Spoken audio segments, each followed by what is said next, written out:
Na sentensi ya pili, hamtaingia kamwe. Huo ndio ujumbe wa leo. Isipozidi, hamtaingia kamwe. Na hiyo sio kauli ya Yesu mwenyewe kwa maoni yake, isipokuwa ni mamlaka yenye ukweli na ya kudumu. Mamlaka yenye ukweli na ya kufanyaje? Isipozidi haki ya waandishi na Mafarisayo, hamtaingia katika ufalme wa Mungu.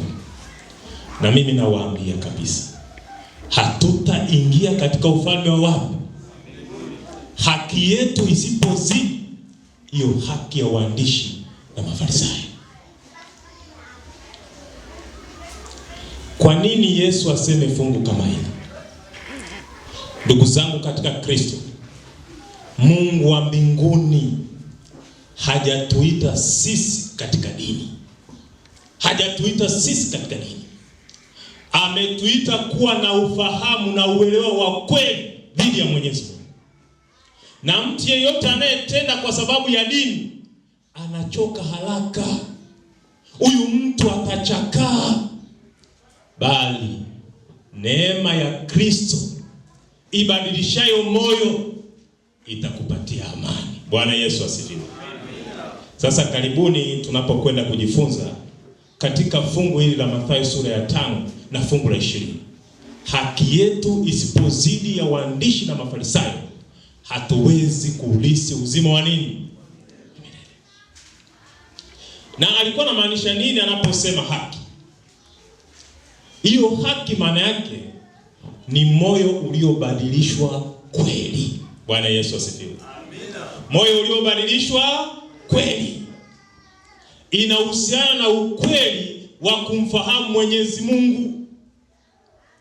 Inahusiana na ukweli wa kumfahamu nani jamani? Lakini pia kuwa na uadilifu. Kuwa na nini jamani? Kuwa na uadilifu.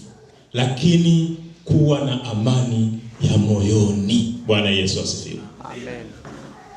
Sasa ukisoma fungu hili katika muktadha wa lugha ya asili, anasema naendelea kuambia. Hii ni mamlaka ya kudumu. Tangu Yesu akihubiri pale mlimani, lakini inaendelea mpaka sasa.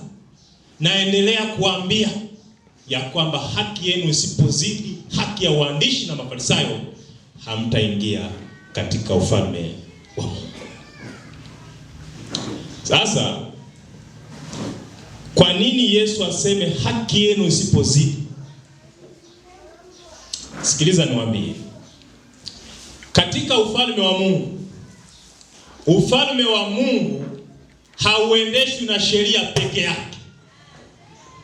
Katika ufalme wa Mungu hauendeshwi tu na sheria peke yake, bali na neema, ukweli na utii wa moyo. Bwana Yesu asifiwe.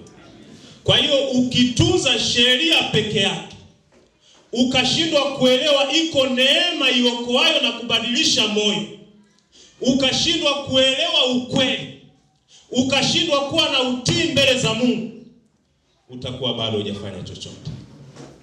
Utakuwa bado hujafanya chochote.